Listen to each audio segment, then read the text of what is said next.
One. Here on Thursday, May 29th, I'm the chair this year of the Department of Alcohol Beverage Services Commission, Steve Handy. And we're meeting here in the multi-state office building in Salt Lake City. And we have a number of individuals here in the audience, and we welcome you. We also know that there are a number of people online, and we welcome you as well. I'm going to do, before I do some introductions here, I'd like to invite Maggie Hiley, who is our new Division Director of Consumer Purchasing and Merchandising, if she would please stand along with the rest of you as we recite the Pledge of Allegiance.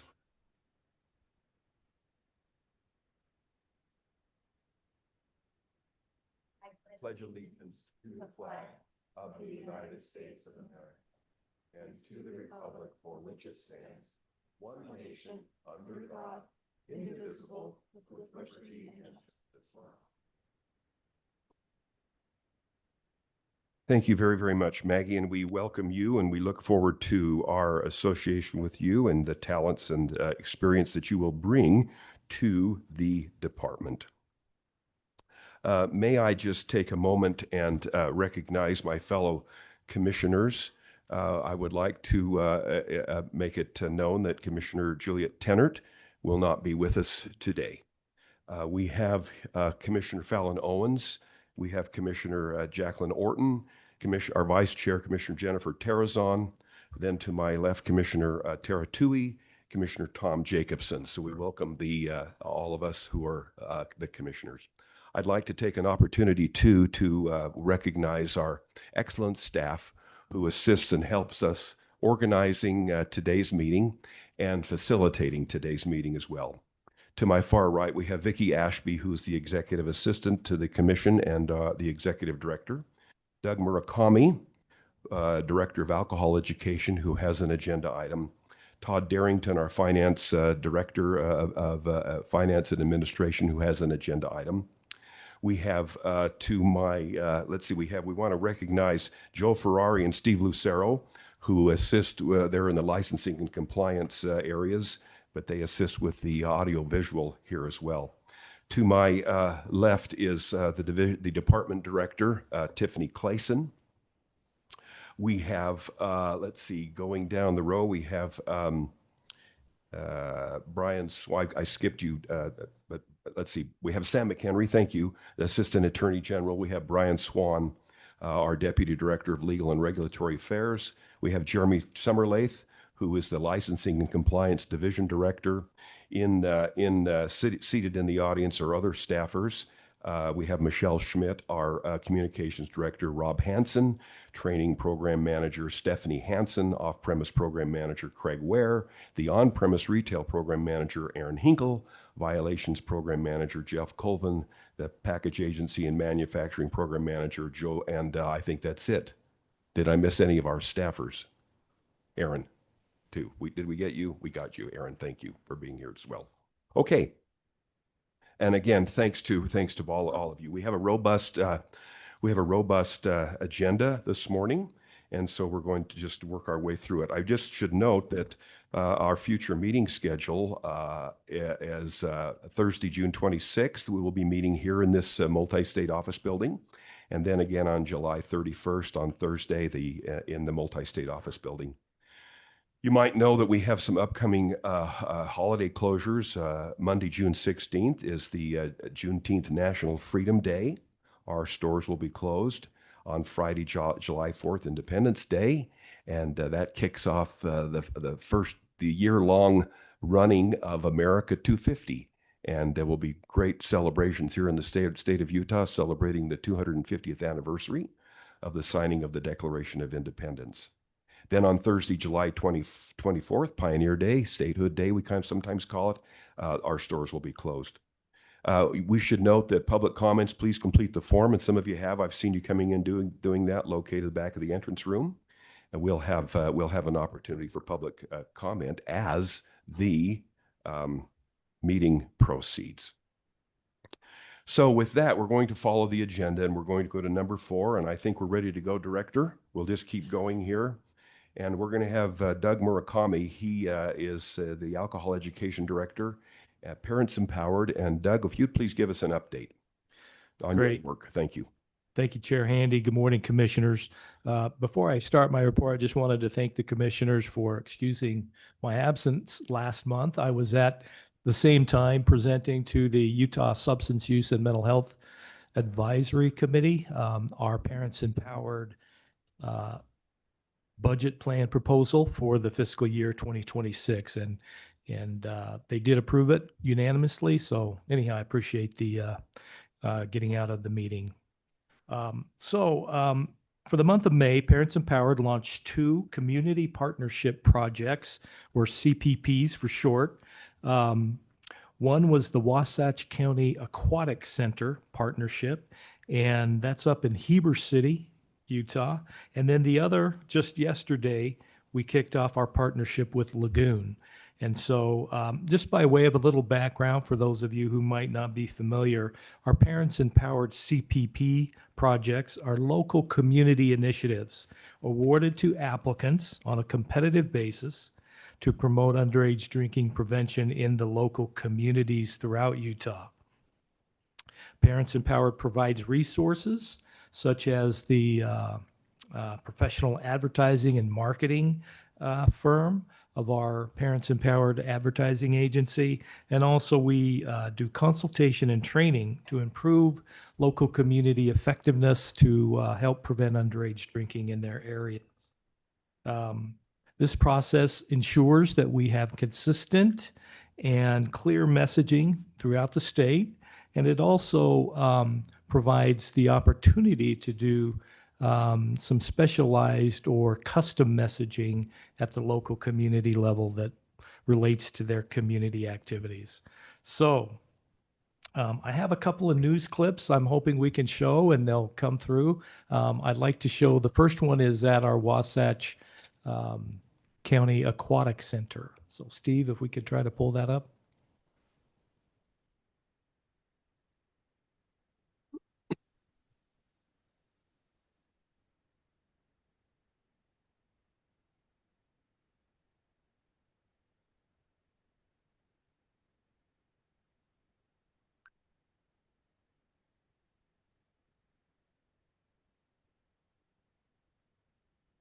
Maybe we're not going to see the video. Okay. Anyhow, I'll try to paint the picture. The Wasatch Aquatic Center is a highly visible swimming event place. They've got a competition pool. They've got a little toddler area, smaller kids. But what we did, we were able to wrap these giant windows throughout the entire aquatic center with Parents Empowered messaging. And the fun part about this campaign that we did is we involved the Wasatch High School students. They have a what's called their Center for Advanced Professional Studies, or CAPS program, where these kids get real world experience working on, like in this case, marketing and promoting special projects. So we involved them, and they were involved with this project from beginning to end. They worked on the design and what the look and feel of the panels were going to look like. And anyhow, it turned out to be a really fun community-wide event for that. So I apologize that we couldn't see the video, but I'll get that over to you in your email as we throughout the week. Anyhow, the next community partnership project is Lagoon Amusement Park. And we are very excited to partner with Lagoon. Director Clayson spoke at the press event we held yesterday. Thank you, Director. And along with Melissa Layton, Farmington City Council member, Julie Freed with Lagoon, Tanya Schilling with the Central 3 Communities That Care Coalition. And that coalition was the coalition that we awarded our community partnership project to. And so it was a great event. Obviously, Lagoon is it's a busy place, and Should we try to show that video clip, see if that'll play for us? Thank you, Katya. Parents Empowered and Lagoon, they're now working together to teach kids about the dangers of underage drinking and bringing families together. Good day, Utah anchor John Franke is live at the park giving us a look at this new Family Power Up program. Morning, John. Yeah, good morning, guys. We are inside Lagoon Theme Park right now because that really is an exciting partnership between Parents Empowered and the theme park. We're joined now by Julie Freed with Lagoon. Good morning. Thanks for being with us today. Good morning. Thank you for coming. I have to ask you about this partnership. Why are you guys involved in this? Why is Parents Empowered an important part of our community? Well, Lagoon is all about safety. Safety is and must remain our #1 priority. And Parents Empowered, similarly, are about prioritizing the safety of their kids, making sure kids stay away from underage drinking. And what better place to talk to your kids than Lagoon when you're here waiting in line for a roller coaster? You know, this is where families come to bond and make memories, and it's a great place to talk to your kids too. And we've seen various works of art around the park this morning as well. That's right. There's artwork. There's a charging station for your phone. That'll definitely get kids' attention, right? We've got games and prizes, and it's all over. Awesome. You guys just opened up for the summer every day on Monday. Busy time of year for you guys right now? Absolutely. We're standing in front of our new candy shop, as you can see behind us, and we just opened the district with 3 family rides. It's a fabulous new area, lots of fun things happening. So now's a really good time to come to the park. We just opened the district on Saturday. Well, Julie, we appreciate you letting us in here this morning because it's so fun to be inside a theme park. It just has that cool vibe and a great cause today to be partnering with Parents Empowered. So thank you so much. Thank you. Hey, guys, we're going to show you some of that artwork in our next hit. Okay. And then I didn't know this, but Lagoon has been around for 139 years. And doing a little research on that the other day, it was pretty fascinating how long it's been around. And we are also doing some research on how many visitors there are annually. And I believe we came up with 1 million, but I didn't realize. I think it's Chair 2 million. Handy, I think it's 2 million. we should have called you. Anyhow, yeah, I didn't realize you have written a book apparently. Tell About us. the history of Lagoon, yeah.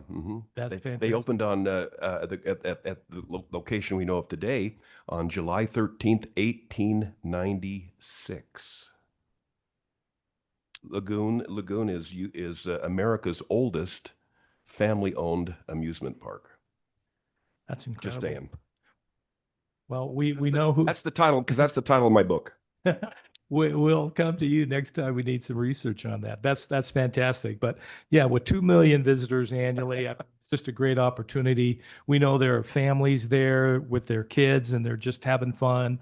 And so to have very subtle messaging, it's nothing, in your face type messages, just very fun things.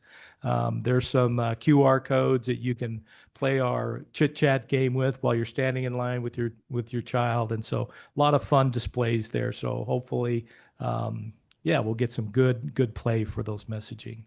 Thank you, Chair. Thank you very and much, this Doug. completes my report. Thank you. Thank you. All right, now we have our financial update from Mr. Darrington. Go ahead, sir. Thank you, Chair Handy. The financial report we'll discuss today is for the period ending April 30th, 2025. This is period 10 for the fiscal year. During that period, revenues were $18,964,012, or down just about 3% year over year. At the same time, we saw our expenses reduce from 10 million in period 10 of 2024 to just about 7 million in 2025. It's a reduction of about 34%. So our reduced expenses are outpacing the flattening of sales that we're seeing across the retail industry. In that same period, we produced $145,000 for the Pamela Atkinson Homelessness Fund, resulting in a net profit expected for general profit transfer of just about 8.4 million. On the year, we're trending to about 91 million for the period ending, or through the period ending April 30th, 2025. All in all, a healthy financial position for the DABS. Are there questions I can answer today? Questions from commissioners? Seeing none, we thank you, Mr. Darrington, you and your staff for the things that you're doing to really accelerate. I know you're working on getting the closure done on time, close the books on the year, on the fiscal year, and we thank you for that. So now we have from Director Clayson, she has an item about some staffing changes. And go ahead, please.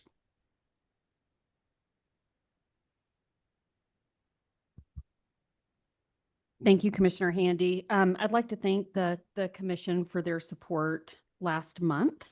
We, of course, have been making changes over the last couple of years to the organizational chart or org chart.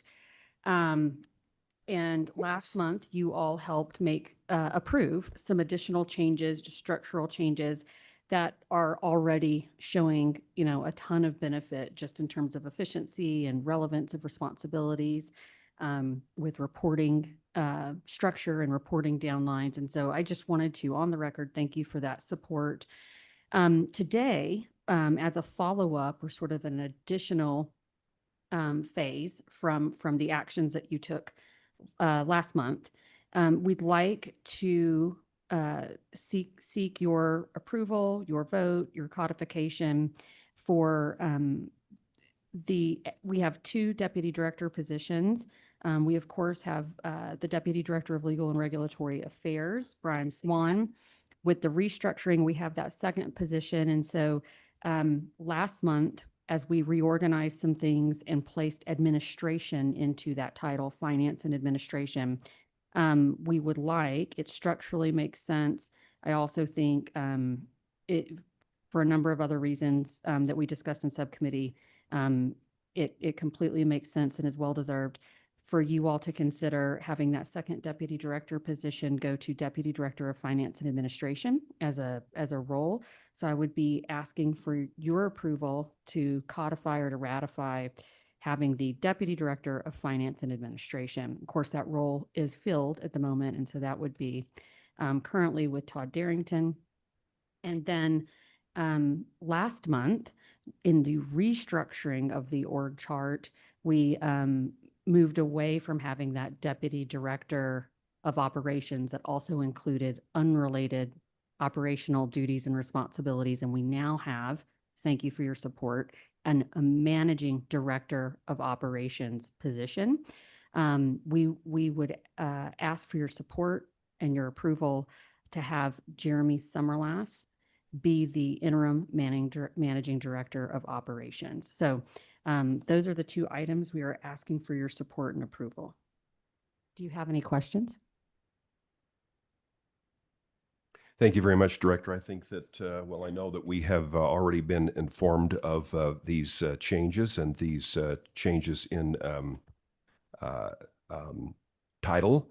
But what we need to do now is we need to have a motion to approve Todd Darrington as the Deputy Director of Finance and Administration and Jeremy Summerlath as Interim Managing Director of Operations for the Department of Alcohol Beverage Services. Could I get a motion, please? Commissioner Orton, motion. A second, please. Commissioner Terrazon, a second. Thank you. All in favor, say aye. Aye. That is, I didn't think there would be any nay votes, so that is approved. Thank you very much. Director Clayson, the next item is also yours, the operations update, please. Great, thank you. Commission, it was our pleasure to update you via subcommittee, but also here as a reminder on several things that we have been hard at work on. Obviously working through some of our org chart changes, as I mentioned just a second ago. It's a heavy lift to execute and to deploy the things that come along with restructuring.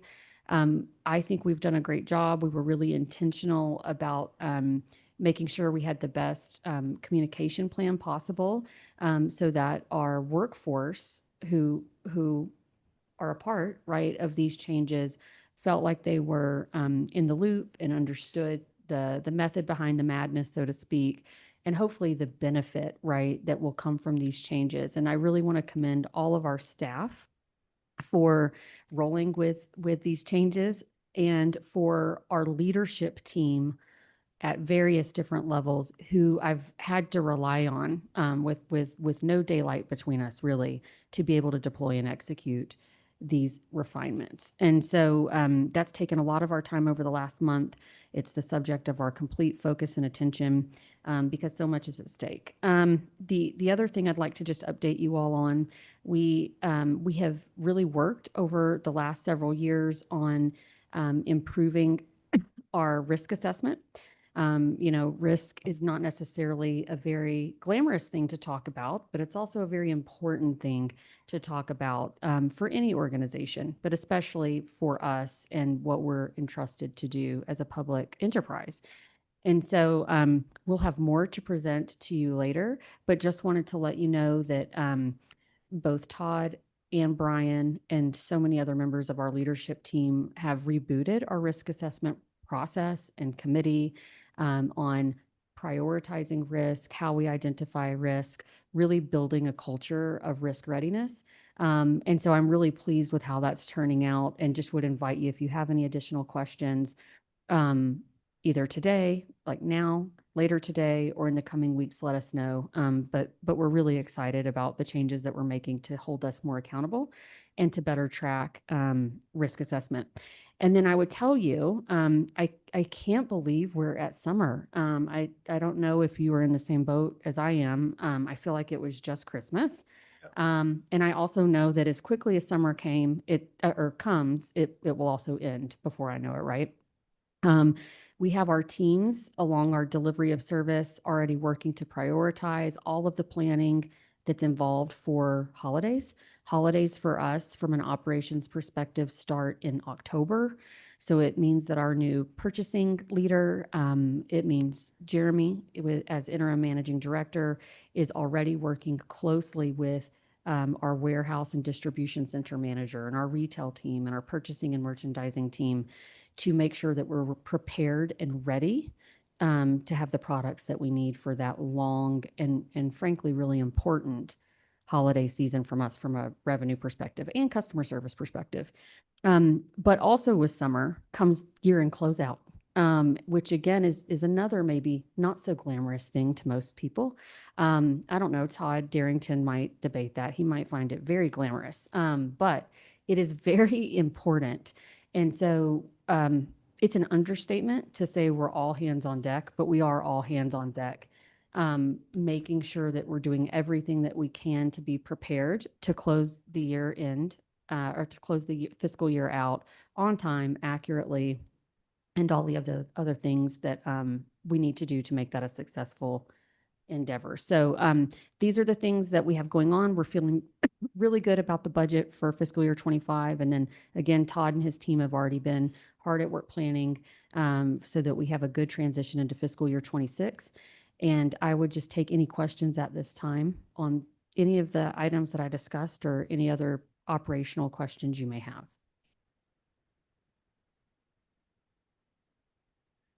Seeing no questions, Director, we thank you very much. Okay, great. Appreciate it Thank very you. much. Our next item, we'll turn to Mr. Sam McHenry, who is our Assistant Attorney General. He will discuss the consent calendar. There are 25 on the violations listing. Go ahead, sir. Thank you, Chair, Commissioners. Yes, we have, as Chair Handy pointed out, 25 items on the consent calendar. All have settlement agreements in place. And the recommendation is they be taken as a block unless any of the commissioners would like to call out any of the separate matters. And they are ready for commission action. As I've noted before, and as we've noted before to those that might not understand, the commission has had the opportunity with a folder with details about each of these on the consent calendar, their particular situation, the adjudication process. We've had also subcommittees, 2 subcommittees, our Operations and Compliance Subcommittee, where we have discussed the violations and had the opportunity to have Mr. McHenry and Mr. Swan answer questions and others from compliance. And so I think that unless the commissioners want to pull anyone out, I would look for a motion for the approve the consent calendar as indicated. Move to approve the entire consent calendar as presented. Commissioner Tui, thank you very much. A second, please. Commissioner Owens, a second. Thank you very much. All in favor for approval, say aye. Aye. Aye. Any opposed? That motion passes. Now we have an order to show cause, item B, and we might do something a little bit differently here because of some additional information the department received this morning, but we'll have you discuss that with us, Mr. McHenry. Thank you, Chair. Yes, the two licenses are related. They are the Valley Steakhouse, a restaurant full service, and the Valley Saloon. And the order to show cause alleged that they were not meeting the minimum requirements for a licensee. Haven't had any contact with them until early this morning, and there was an email that said that they were going to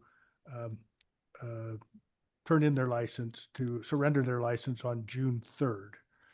So with that information, the commission could either accept the surrender on June 3rd, or they could go ahead with the other two options, which would be a revocation, which would entail a 3-year before they could apply for another license, or the commission could move for a suspension.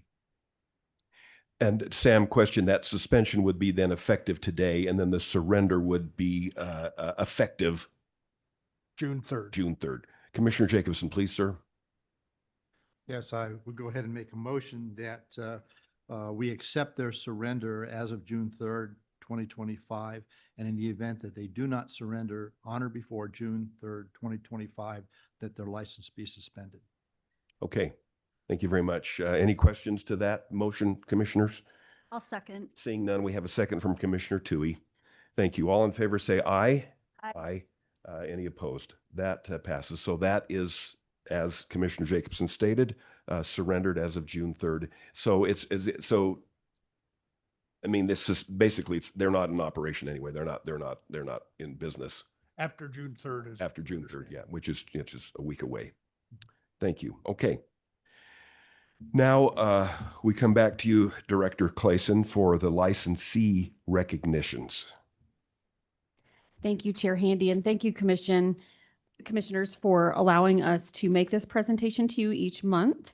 Timely, coming after the violation section where we've had operators who have received violations to be able to recognize owners and operators, establishments that have passed safety inspections from SBI. And so you'll see that we have, again, a really good cross-section of places visited, from Park City to Sandy to Logan to Lehigh, Cottonwood Heights, and again, a lot of different types of establishments, from breweries and bars and restaurants, pizzerias. We really appreciate everyone that holds a license for the steps and the actions they take to have trained staff, to be able to create a culture that prioritizes safety and compliance. And so I want to thank these, and while recognizing, thank these licensees for their commitment to excellence in that regard. And thank you all as a commission for allowing us a second to recognize them. Thank you. Thank you, Director. This is important. Thank you, Director. This is an important part of our commission meeting monthly, and we appreciate these ongoing efforts. Commissioner Terrazon, you had something, a note. Go ahead, Yes, please. thank you. I just was happy to see how many people passed the SBI check, because when we were looking at the violations, there were quite a few where bartenders were drinking behind the bar while on duty, also free pouring, not having their and so on. So to see that we have so many people who did pass, while we did have quite a few violations at really high fines and fees, is good to see. And I just hope that this is a good message for all of our licensees to know that that's being cracked down on more, the operational side of those violations as well. Thank you for that perspective. I certainly echo your comments, Commissioner. Thank you very much. Mr. Chair. Mr. Jacobson, Commissioner Jacobson. Comment. Yes. On a couple of things. First Yes. of all, I think it's good that we're seeing this, because there's been people that we've had to bring in here and talk to, and they now have been passing over the last few months, and it's a good thing. And to what Commissioner Terrazon was speaking to, and it goes to, everything that Doug has done. There's still a lot of work to be done. When we see the number of these where it's service to a minor, and I know I've been all over Brian about the fact we need to make that a little more, make it a grave offense. And I will only share with you that at my granddaughter's graduation the other day, a couple of the friends of my granddaughter pointed out some of the kids that acted a little funny during graduation and said, yeah, but their brain's already destroyed because they're heavy drinkers. And that's disappointing. And until we get the last kid off of alcohol, I don't think our mission is going to be finished. Thank you for that perspective. Thank you very much. All right. Mr. Summerlath, we have now license renewal reminders, item number 10. Thank you, Chair, and good morning, Commissioners. Just a quick reminder to our audience members and to those online and our licensee partners in general. The renewal period for bar establishment licenses and licensed as a bar, so the legacy bar licenses, will end May 30th for the on-time renewal period. If those renewals are not received by the department on May 30th, there is a 10-day late period from June 1 to June 10, where a $300 late fee would be assessed to the license renewal. So it'd be great to get those renewals in on time. And this includes those bar licenses that are awarded today. They will need to renew as well. All right, thank you for that very much. You now have item number 11, and these are the package agencies. Every 3 years, the type 2s and 3s have an opportunity to apply for renewal. We have a number of new applicants as well. We should all note that the commission spent the full day on May 16th in this room hearing testimony from, I think it was 37 applicants. And then since then, we have spent a considerable amount of time reviewing those applications and, some basic little general scoring on how they have ranked, just very, very casually, just to help guide us. So, Jeremy, let's turn the time to you with after I've completed that. Go ahead, sir. Yeah, excellent. Thank you. Yes, I'm glad you mentioned it. It was a really good meeting on the 16th for the commission to interview all of the applicants that submitted applications for all of these locations. And what you need to do today as a commission body is to determine which applicants you may award the opportunity to operate a package agency. And then you would direct the commission, the commission would then direct the department to enter into a 3-year contract agreement with those who you decide to award. Do you have any questions on the process?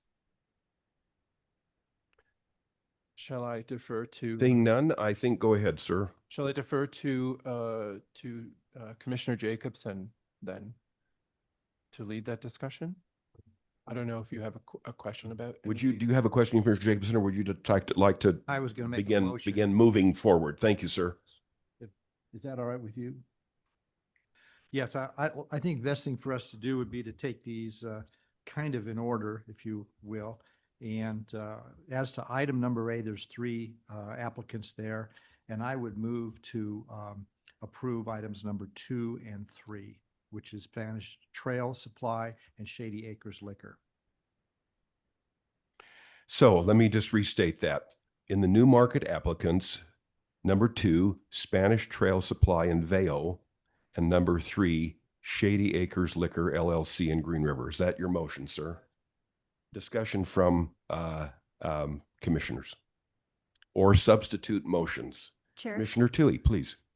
I wanted to ask, there's been some discussion around the number of package agencies that are allowed to operate in the state. is that a statutory number that we need to meet, or is that a budget consideration? I was just confused about where the number comes from. Commissioner, I believe it's more of a budgetary situation, but I'll defer here to Commissioner Jacobs. Said you, well, I'll second. so we let's can have a discuss. second. Now we can have discussion. Thank you for helping us. But now we're in discussion with the second. Okay. So your question is it this budgetary or statutory?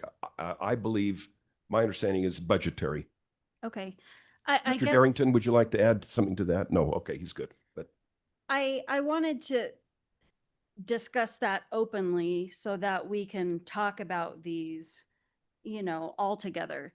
When I think about like how I scored all of the, we're using the term competitive applications, not just the ones renewing or in new areas. I think that the one that scored highest for me was actually number 1, Southern Spirits and Wine. I thought they had a really innovative business model in an area that is just growing, got that Black Desert Resort nearby, and Yeah, and I think St. George generally is an underserved community by the state stores that serve the area.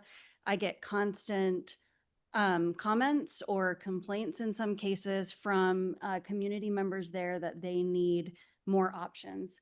So I think that goes a long way.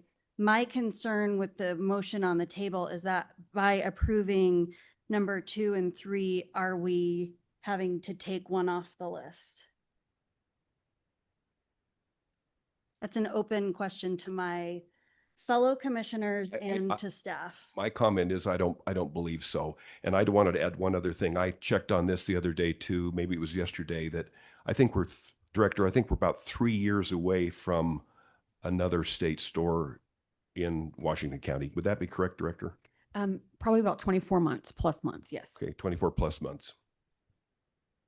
And these are Can we talk these are about the location? 3 years. Yeah, we can, please. And Sam had something to add, if that would be I was just appropriate. going to say, I think you could entertain one motion on 2 and 3, and then there could be another motion on number 1. Okay.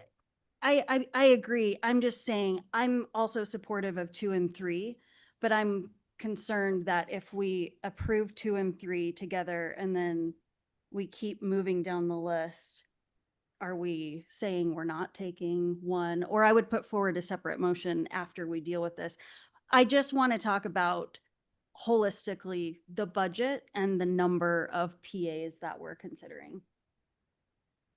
That's a very good, fair question. Now, Mr. Darrington. There is one clarification that I think brings value to this conversation. We request funds for fiscal year 26 in the legislative session. So we're kind of asking for money before we know exactly who we're going to contract with. Having stated that, I do have a fixed appropriation designed to compensate package agencies specifically, but that is not to say that we are limited or cannot use other budgetary tools to achieve funding more than we had originally asked for based off of the salary schedule expected. So for commissioners' consideration, do what is right. We'll shake the couches and find the pennies that we need for what we need to do. Thank you. Mr. Jacobson, Commissioner Jacobson. Well, what Todd points out is, I think, very, very important, which is there is a cost to the department for each package agency. And that's one of the things, obviously, I think we have to consider when reviewing the entire list is, there's going to be a cost for each individual package agency, which is not reflected in the other financial information we get on each package agency. And that's what some people, I think, forget when they say we should privatize alcohol in the state of Utah. Well, that's fine, but then the departments are going to have to grow. You're still going to have that expense. And we have that issue, I think, with the package agencies, and that we do have a very large, very substantial expense to administer each one. Thank you. Commissioner Orton. Could I ask, so when we asked for the appropriation to fund the package agencies, was there a specific number that was plugged in to that equation? And how does that differ from the number that if we awarded all of the proposed ones, I mean, counting the fact that we have 4 applicants for Mount Pleasant, we will only be awarding 1 in Mount Pleasant. So, how do those 2 numbers differ? Yeah, absolutely. When we requested the amount in our budget request to the legislature, we used current number of package agencies. This becomes a bit of a fortune-telling exercise for me, so to speak, because bottles sold are how we compensate, and changes in market conditions that have yet to be realized or finalized in reporting occurs after our requests are required to the legislature. On average, we're kind of anticipating in the realm of $200,000 to $300,000 more than we have currently requested from an appropriation standpoint. So inside the budget, I'm looking to find about $300,000 more to accommodate the full list, keeping in mind that Mount Pleasant would only receive 1 applicant. And so it's not a huge number, but where we're trying to be fiscally responsible and good stewards of taxpayer dollars, every penny matters. And there will have to be a conversation, should the commission determine to award all of them, that we might have to wait on other action items because we would lack funding. So, but does that mean that you plugged in your role as fortune teller, you plugged in, let's say, the cost for 38, and we are looking at funding, I don't know how many, it would be total 37 or 38. And then we have some others in the works. I'm just trying to figure out, like, was that a specific number that you were thinking would be the right number? So when I design the package agency compensation request, I don't look at it the number of applicants. I look at it the dollars spent for that particular line item. So whether there were 40 of them or 400 of them, the amount that we've spent historically informs my fortune telling.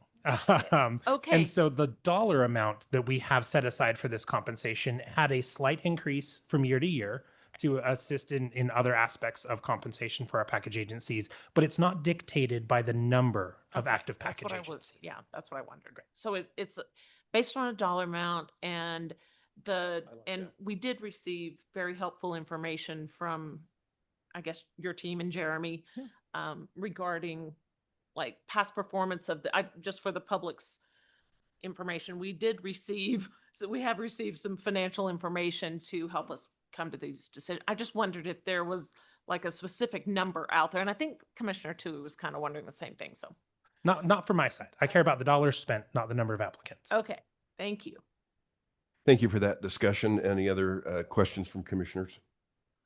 So I think that where we are here is that I'm going to ask Commissioner Jacobson to restate your motion. It has been received a second, and we'll call for a vote.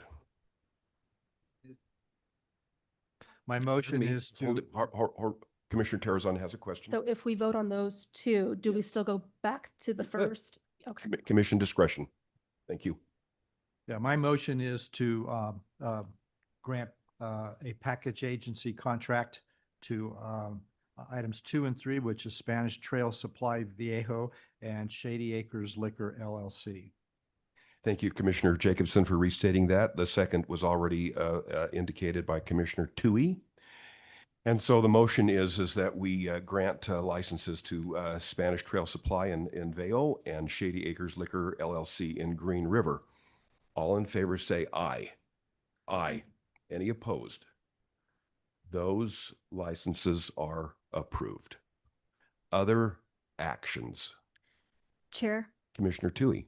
I'd like to make a motion that we approve Southern Spirits and Wine in St. George. Thank you very much. Is there a second to that? A second from Commissioner Terrazon. Discussion, please. Commissioner Jacobson.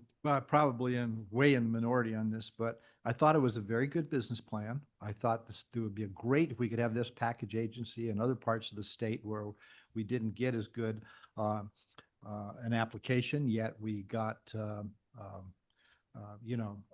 we did get applications in those areas. The problem that I have with this is, as the director points out, we're about 24 months away from a store that would be right down the street. And so for since this is a 3-year contract, we would be obligated to do that.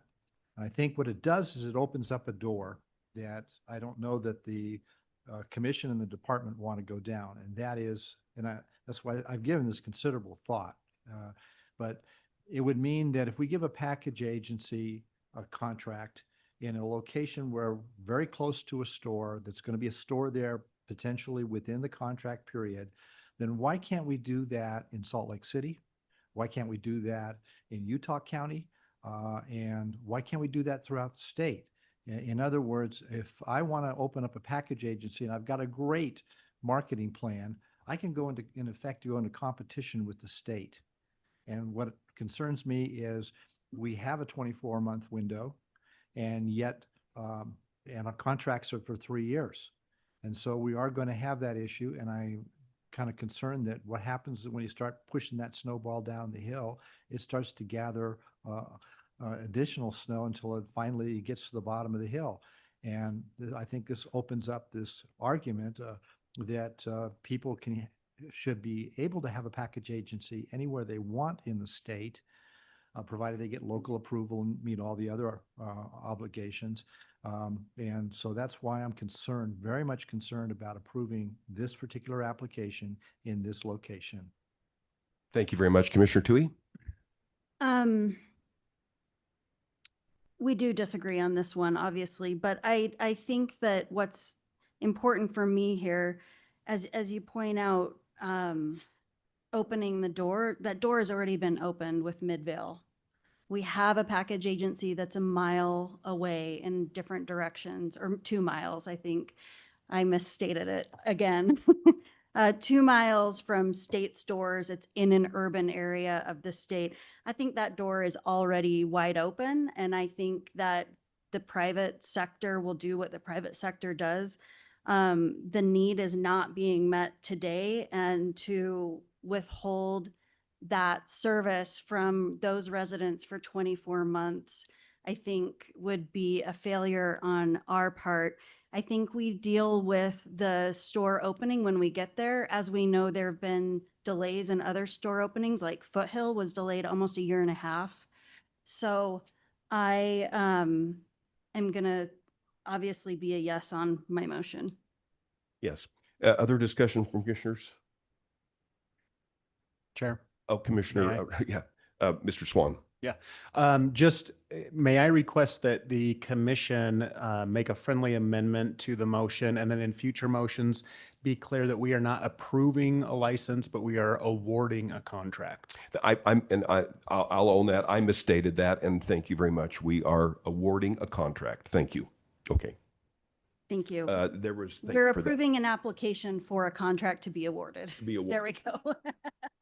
There was a hand here, Commissioner Terrazon. Yes, and I was just going to agree with Commissioner Tui and add that as we looked at a lot of the scoring, that the Southern Spirits came out a lot higher in a lot of those scoring areas, given the 17-mile difference from location. I understand that Vail is a little bit more rural, but if we're looking at our scoring sheets and the business plans and who's prepared to run those stores, I think that applicant came out a little bit ahead. So it makes more sense in that case to award to them as well. Thank you. Anything else? 2 commissioners. Thank you very much. Commissioner Tui, normally we would call for a summation and other things, but I think we're good. Wave. Yes. I think then we will call for a vote, and I'm going to ask commissioners that as I call for the vote here, so the motion is that we award a package agency contract. Thank you very much to Southern Spirits and Wine in St. George, and I will ask those in favor to raise their hands. Those opposed, please raise their hands. That passes 5-1. I would like to move on to item C next. Thank you, Commissioner Jacobson. Out of order. And I would move that on item C, that we award a package agency contract to items 1 through 30, with the exception of item number 9, the Midvale Package Agency.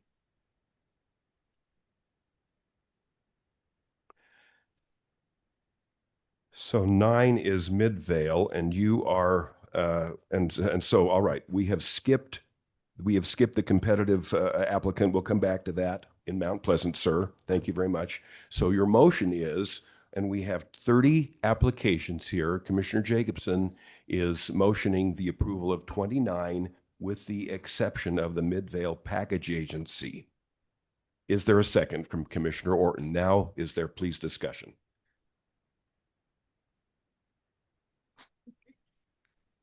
Commissioner Jacobson. I'm going to actually take on Commissioner Tui's argument. Here we go. Because what's happened here is we had a package agency in an area that was underserved for years and years, and then we opened 2 stores, which aren't too far from each other. And here we have a package agency in what is clearly now an urban area, and the other stores are very accessible to the public. And so we no longer have a need to have a contract with a provider in that area, since we are the provider of that particular area. And so the sales in that store are not great. I mean, they're very moderate. I realize that the operator's been doing this for years, who we have the contract with, but and the people that come there have come there probably for years, and there's a friendly relationship, but that's not our duty here. We are here to provide a contract to places that need to be served that are not being served by state stores. And since the area is served by literally 2 state stores that aren't too far from each other, the time has unfortunately come where we should not renew or enter into a new contract with an operator in Midvale. Thank you for those comments. Any comments? Chair Handy. Commissioners, Commissioner Tui. I wonder if the statute provides a limitation according to the distance to state stores. We can look it up. She's looking at the legal people for some guidance here. I believe that's in rule, Commissioner Tui, not statute, but we will look.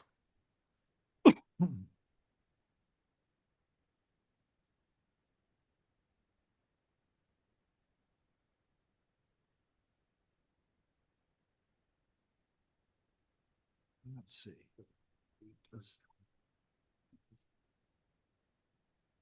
Hang on. Commissioner Chair- Tui, please.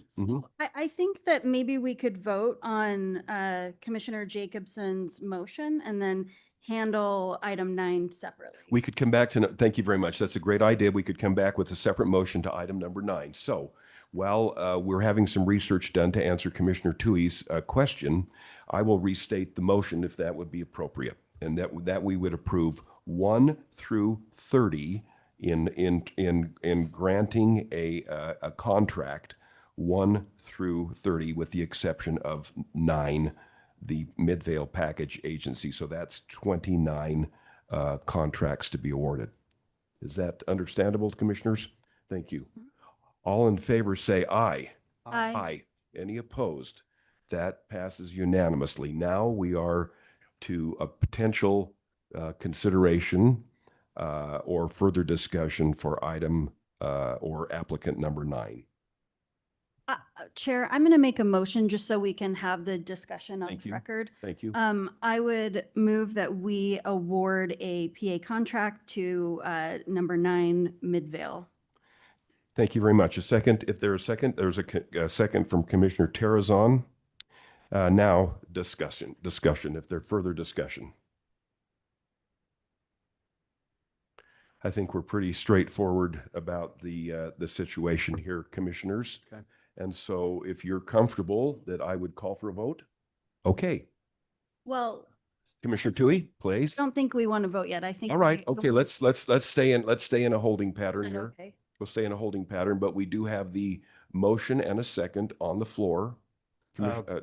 Swan? Yeah, do you want to speak, Sam? Mr. McHenry? So the rule says that it cannot be within a 1 mile radius of another package agency, not a state store. Okay, that's what I. So help us, Commissioner Tui, with that clarification, where you are on that, with that Sorry, clarification. and Thank you. I think that the point that we cannot be having PAs close to state stores, I think, you know, it resonates personally, but I think the door's already been open for years with Midvale, with the state stores in, you know, a 2-mile proximity. And that I think that this is an interesting business model to me, and that if the market demands it, these places are going to pop up and they'll either survive or die. And so I'm in favor of the free market here, and so I'm going to be a yes on the motion, Thank you. knowing that our hands are not bound by the rule or the statute. Commissioner Terrazon? I think I'd like to add that I believe that the package agency is on the west side, and the other 2 liquor stores that we mentioned that people can go to are on the east side. And so it is a benefit to our west side residents to have that there. Thank you. Chair comment, my concern on this had been that this is an excellent, pardon me, Commissioner Jacobson? Excuse me, I don't want to get into a big debate about where stores are, but there is a store in Mill Creek on 33rd South on the east side. Yes, it's up, This is on the west side. and there's stores on the west side too, right? There are stores on the west side, but they're a little bit further away. So I'm just saying in Midvale, in that area, the closest stores that people keep saying that people can go to are on the east side.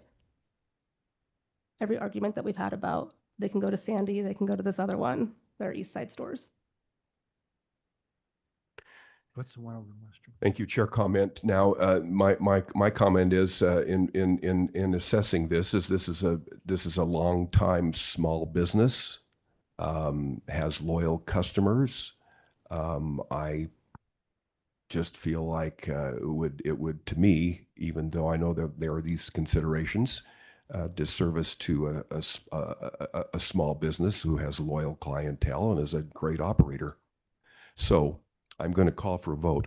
All in favor that the Midvale Package Agency be awarded a contract, please indicate by saying, I think we can, all in favor say, raise your hand if you're in favor. All opposed, please, 1. So that passes 5-1. Commissioner Jacobson, would you continue to guide us now back to B? Okay.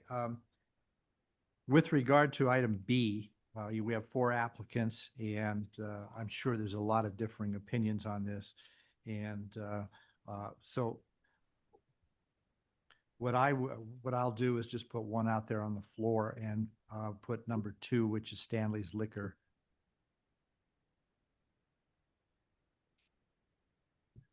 That'd be my motion.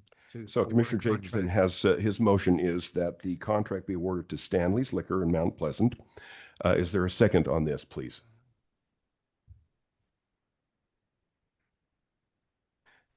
I rule that motion dies for lack of a second.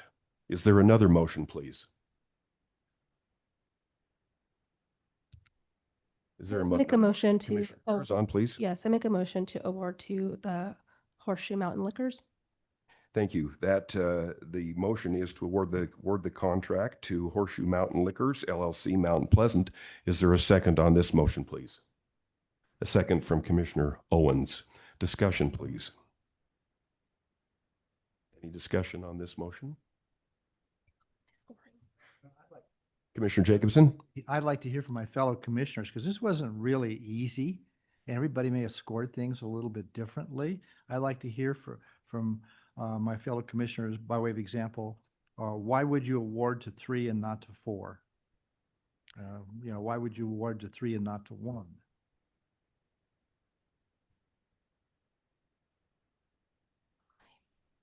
Commissioner Terrazon is pulling up her.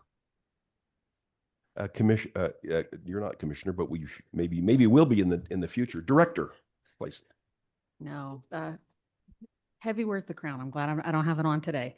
While you're all thinking about that question, I just wanted to ask the folks, we have plenty of seats in the front. We're going to need everyone to sit, so no standing in the back, please.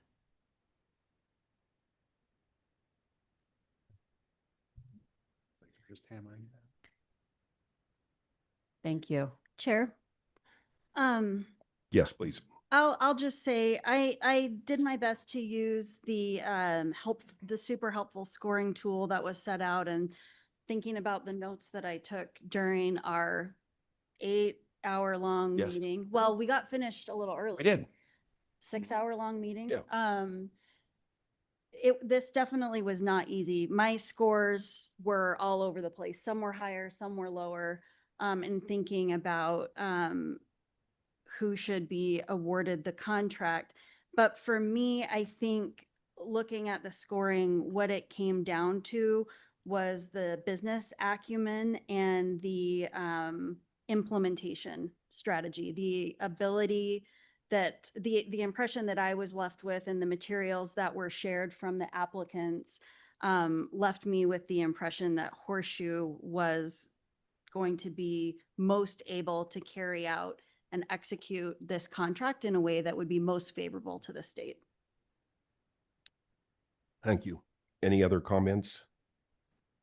Yeah, sorry, I was just trying to pull up some of those. Let me the make, application. are you getting close? Okay. Let me chair comment, please. I had, I'll tell you that I had Horseshoe #1 in my ranking.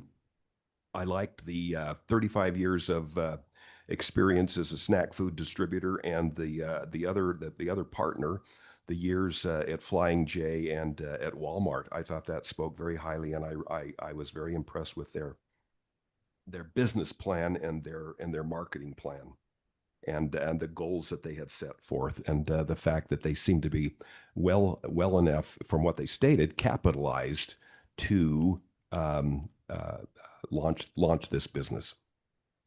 Yeah, same. And I know that one of the applicants had mentioned they have their tips and dabs certification through Family Dollar. They have a lot of that retail experience. And then in going through the business plan, it was a really thorough business plan as well. Okay, Mr. Jacob, I mean, that's just, it's a little bit, we understand, a little bit subjective. We had the opportunity. Commissioner Jacobson? I actually scored them the highest. I just put the motion out, obviously, to get a motion started. Yeah. I did score them the highest also. The only conflict that I could see was there was one of our applicants, of course, was very local and had running a business in the town. And when you're issuing a contract to perform a service in an area, you like to have people who are known locally and things of that nature. The only negative issue I found here was the fact they were not operating a business in Mount Pleasant at the present time. They actually appeared to be relocating to do this in Mount Pleasant. And as many of us know here in the state of Utah, you just don't walk into one of our towns and say, I'm here and I'm ready to take over. It doesn't fly. So that's the only negative thing I see, is that they may not have the reception that they deserve just because of walking into a smaller community. And so that was my only concern. But otherwise, they did score the highest. Thank you, Commissioner Jacobson. So we have any other discussion, commissioners? Seeing none, I think we're ready to call for this was the first motion failed. This is now the motion from Commissioner Terrazon on the table. We've had a second. All in favor of awarding in the competitive marketed applicants in Mount Pleasant, where the store owner previously is retiring. Is that right? I remember retiring, yeah. And so this is an opportunity that it be awarded to Horseshoe Mountain Liquors, the contract to Horseshoe Mountain Liquors, LLC, Mount Pleasant. All in favor say aye. Aye. Any opposed? That passes unanimously. So that will be awarded. So that we have worked hard on the package agencies, and would like to thank the staff for your excellent assistance in answering all of our questions. And we congratulate those who were awarded, and we wish you well and good operations. And we'll now move on with our agenda. We're now to Mr. Swan, the consent agenda. We have a number of items here, including the approval of minutes. Go ahead, sir. Thank you, Mr. Chair. So to the commissioners, as Chair Handy just mentioned, a number of items on the consent agenda, including the approval of the last minutes. The commissioners have all been adequately briefed and informed on these issues and the different licensees in the subcommittees. There did not appear to be any interest in setting aside any particular applicant or licensee for further examination. So, Chair, unless there is questions or discussion on any particular item, we would recommend a motion.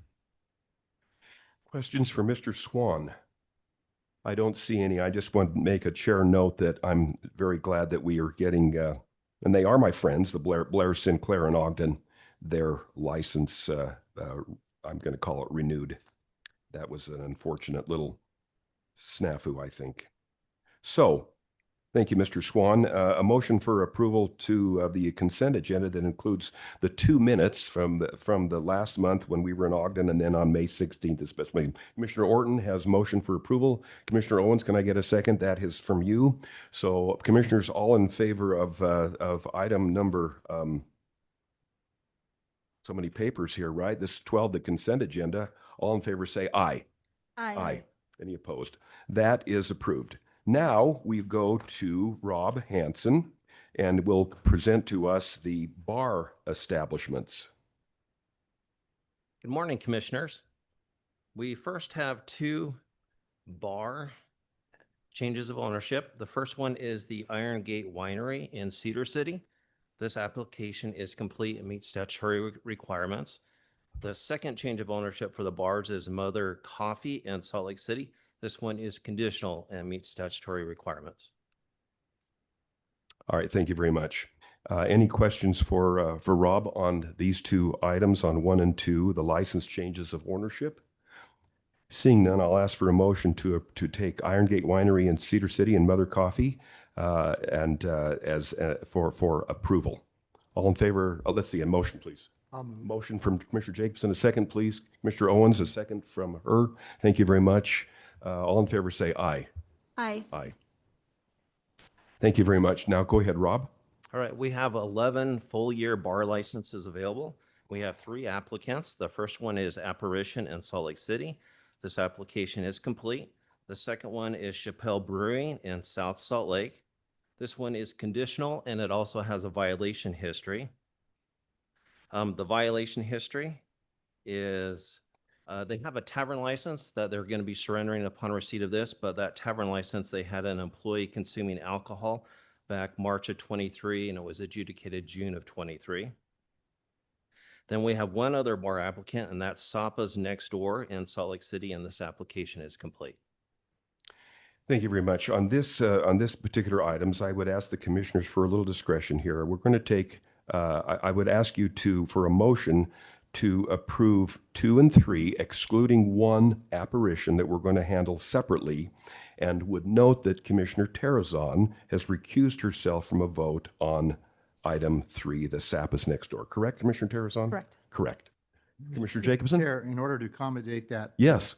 Abstention, I would my first motion would be to approve the issuance of a bar license to Chappelle Brewing, South Salt Lake City. Thank you very much. And so we'll take a second on that. We'll take that individually, take a second on that and vote on that, as you're saying, sir. Yes. Okay, a second on that, please. Second. Commissioner Terrazon, a second on that. So discussion on Chapel. All in favor of Chapel Brewing? The application here is stated by Rob. All in favor say aye. Aye. Aye. Any opposed? Okay, thank you very much. Keep going. Number 3, I make a motion to approve the issuance of a license to Sapa's Next Door in Salt Lake City. Thank you very much, and we understand that you will be recusing yourself and not voting. So a second, please. Commissioner Orton, please, a second. Thank you very much. That will be 5 of us voting. All in favor of the Sapa's Next Door, please say aye. Aye. Aye. Any opposed? Thank you very much. Noting the abstention from Commissioner Terrazon. Now, Rob, you have presented Apparition to us, and I'd ask you if you might just take your seat. And Mr. Valentine, we'd like to have you come forward. This to note to you, all of you, this is a controversial application. I think that all of us understand this has become a controversial application. And I'm going to say it's unfortunate that it's a controversial application. I'm going to make some comments, and then I'm going to have Mr. Valentine and his spokesperson make also some comments. And then we're going to allow the commissioners to comment and to provide questions. And then we're going to have a public hearing. When we get to that point, I'm going to ask those in favor of this application to raise their hands. Well, let's see how many there are, and those opposed to see how many those are, and we'll just work our way through it. Mr. Valentine, we saw you last month in Ogden. We have put this off, and I just want to just give some background to you. I think you understand this, but also to those listening online and in the audience. You know, we commissioners are, we're part-time. Across the street, you have the full-time tax commissioners. They're working as tax commissioners. We are also commissioners. All throughout the state of Utah, we have this commission structure. We're all part-time. We have a good system here. We rely on our staff to assist and help us. We have a few meetings throughout the month, and this works pretty darn good. Most of our meetings, as you know, we kind of kept to an hour or so. And these licenses, granting these licenses is pretty routine, frankly. It's become pretty routine. The legislature has constricted us in many aspects about what the commission can do and can't do. We are grateful to have back some of our authority regarding violations. And when I say this, so you check the boxes, you get a license. And but Mr. Valentine, you've made this very controversial, and I think it's really unfortunate because it's you know, twice we've been pushed to have a special commission meeting, but your application wasn't ready. We did consider a special commission, just a myriad of problems, tax commission, previous operation, proximity, et cetera, et cetera. You hired legal counsel, which is your right to facilitate your application, communication with the staff. And now, because of your frustration that has boiled over, I really regret that you have maligned members, I think, members of our staff. You've maligned commissioners when we're just trying to do the best we can, take the recommendations from the professional staff. There have been some other things, some threats or implied threats. I didn't appreciate your Instagram video yesterday. I just asked you, why would you do that? Because what that has triggered is a threat assessment within public safety in the state of Utah. And that's ridiculous. It's really outrageous. And I want to say to you, just, you know, I respect small business. I personally would like you to be successful, more successful than you've been in the past. But I want to say to you, you're not being picked on and you're not being singled out. You really are not, Mr. Valentine. And I don't care a fig about your political leanings. I don't care about your voicing those views. I don't care about your political aspirations. They have nothing to do with what we're considering here in our commission meeting today. You have an application for a bar license and another pending for a manufacturing license. Again, pretty routine. So the commission is faced with, have you fulfilled the requirements? Have commissioners been apprised of any issues? Can they be resolved and when? Do we have an available license? And we're not in a time of scarcity, so we do have licenses. Does the applicant have the required access to capital? Will the applicant comply with the necessary training? Can the applicant be successful? Can they make a go of it? And one other thing that we have to talk about that must be considered today, that other commissioners will probably speak about, and you have freedom of speech, you have all of those things, all of us do, thankfully. But you've intermingled in your business operations, your previous operation, the issue of, I believe, in looking at state statute, issues of discrimination.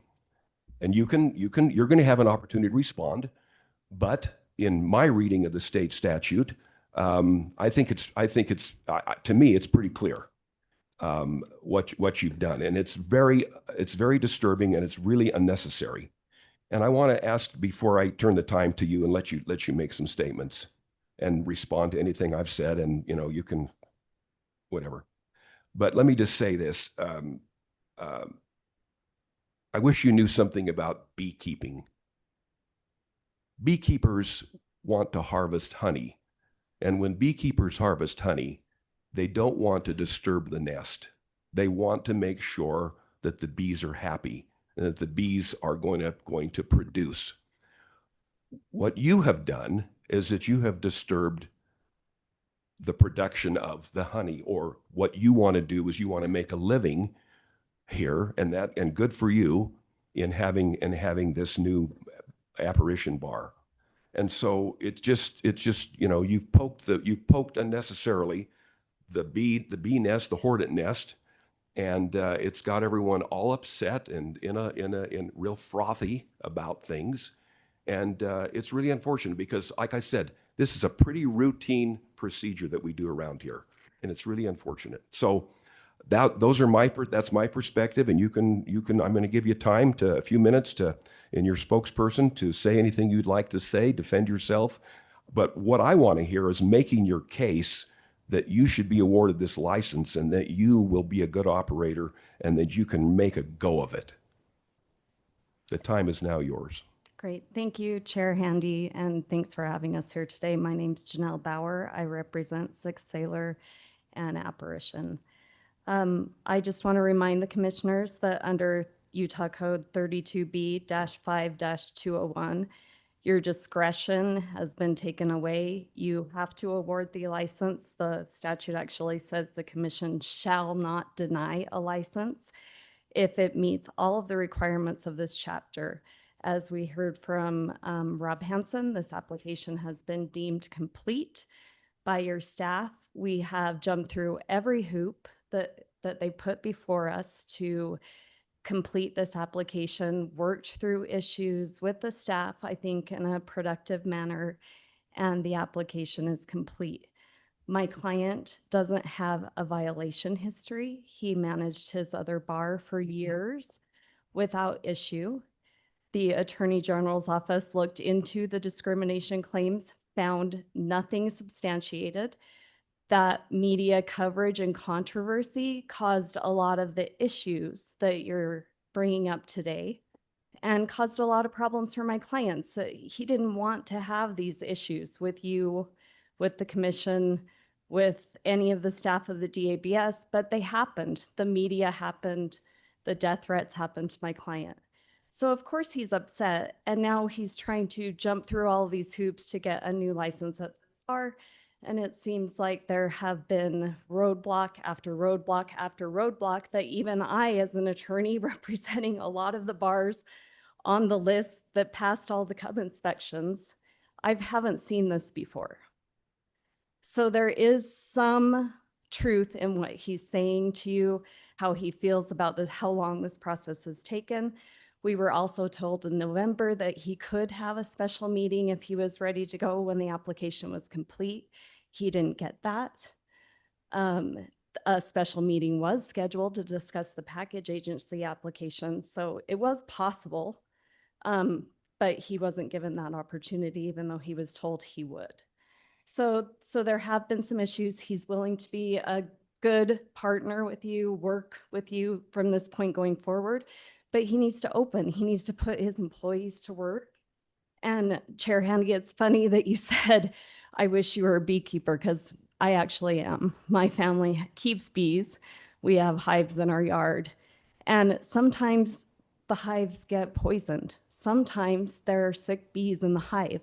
And my client has that right to bring up problems that he's having with a governmental agency, just as anybody else has that right. And that's what he's done. So your agency isn't perfect. He's not perfect, but he has met the requirements to get this license today, and I hope that you will award it. Thank you, Janelle. Mr. Valentine, would you like to address us?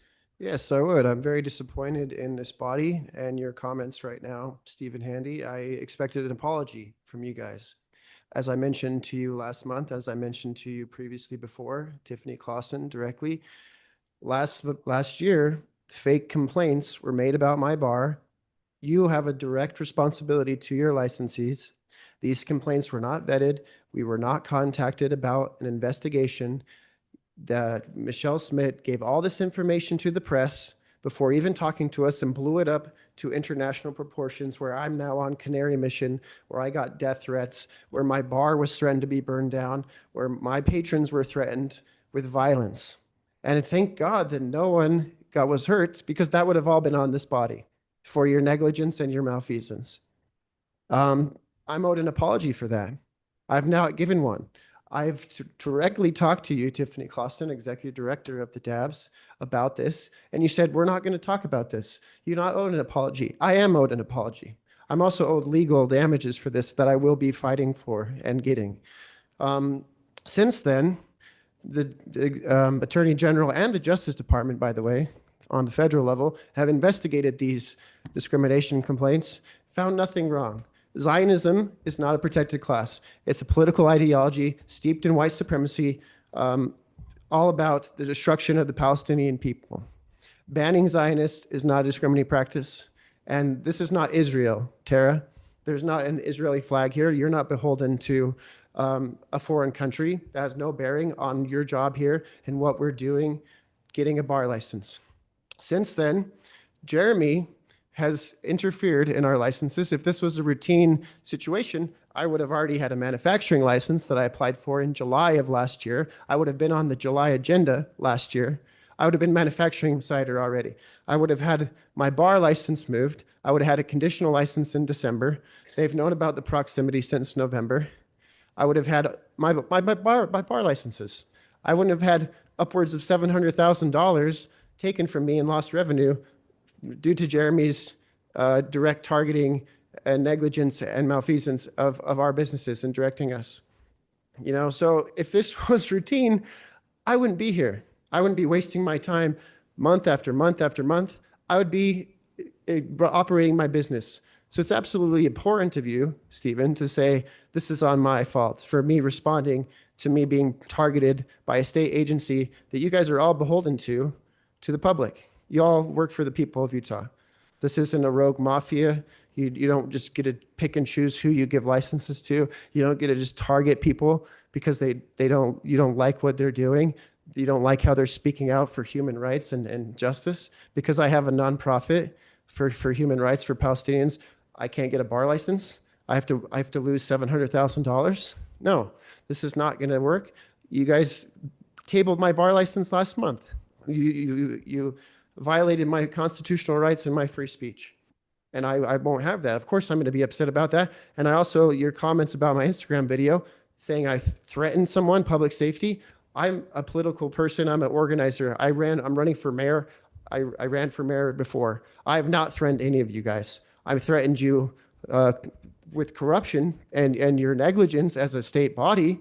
You know, I've requested to meet the governor, who's too coward to even meet with me. I met with the legislature last week about this.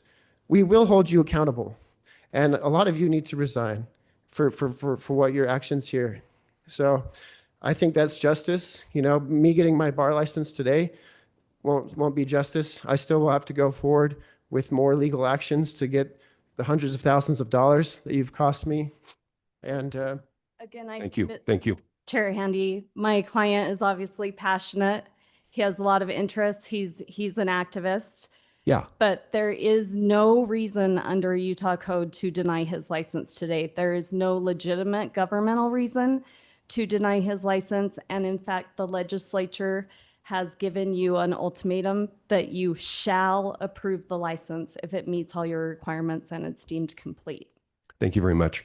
What I'd like to do is have Commissioner or Director Clayson, I want you to respond, please, Director, to these comments, and then I'm going to open it up to commissioners. Thank you, Chair Handy. I don't know that I'm responding to the applicant. I would like to state for the record that it is absolutely our mission, our goal, our priority to live up to the service part of our name. We work really hard, everyone, from me all the way down or all the way up, from our boots on the ground staff that work their tails off, frankly, to take applications, to be proactive in making sure that all of our applicants can navigate, hopefully successfully, very complicated requirements and laws. So what I want to say is that I understand that this has been a long process. We have a job to do. The legislature requires that all applications must meet the statutory requirements to be moved on from the department to the commission. I take that job very seriously. There's probably a number, potentially even in this room, of prior applicants, current establishment owners that have not received a license because they didn't meet the, I know there are, because we deal with those sadly all the time, where someone has invested hundreds of thousands of dollars into a business, not understanding they had a proximity issue, only to find out that they had a proximity issue. Proximity is one of the basic foundational requirements and principles of 32B. It would be not compliant. It would also be unfair to all of the people who have tragically not received a license and had their investments squandered because they made investments before having proximity met. So we did need to make sure that he met the proximity requirements. And I'm not going to apologize for that personally. I'm also not going to apologize on behalf of the department for that. We're going to do our jobs, and we did our jobs. We treated Mr. Valentine, Mr. Patton, and this application fairly and equitably. And I just want the commission and to state for the public record that I am proud of the job we have done every step along the way.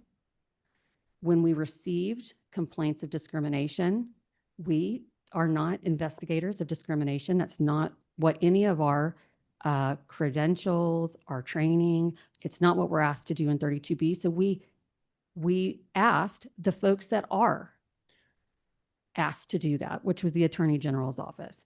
So I do just want to remind the commission and state for the public record, we have worked really hard and we have been very patient and we have been equitable and we have been fair with this applicant as well as other applicants that have had proximity concerns or issues that we've needed to resolve. That's all I'd like to say. Thank you. Commissioner Jacobson? Well, I think we have no motion at this point in time. Correct. Okay. If we don't have a motion, then there's nothing to approve. That's correct. Any comments from Commissioner Tui, please? Yeah, I'll make a motion so that we can have the discussion that we approve the bar license application for Apparition. Thank you. A second, Commissioner Orton? That's a second. Now we can have discussion, please.